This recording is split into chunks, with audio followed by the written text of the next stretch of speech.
In addition to the free SSLs we provide, the 20i control panel permits the installation of external certificates, i.e. certificates you may have purchased from an alternative supplier. To install an external certificate, your certificate provider will need to provide the certificate, the private key for the certificate, and the intermediate certificate for that SSL.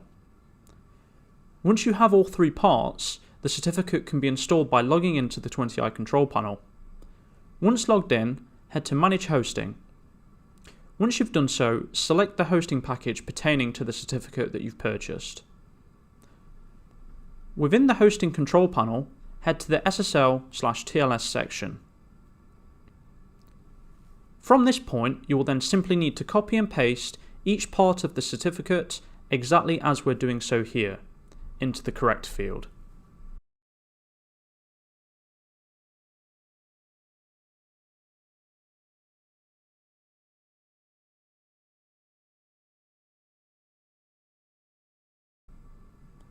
Once you've done so, select Install and the certificate will begin working after 30 minutes. We hope this has helped. If you have any further questions or run into any problems, please contact our support team.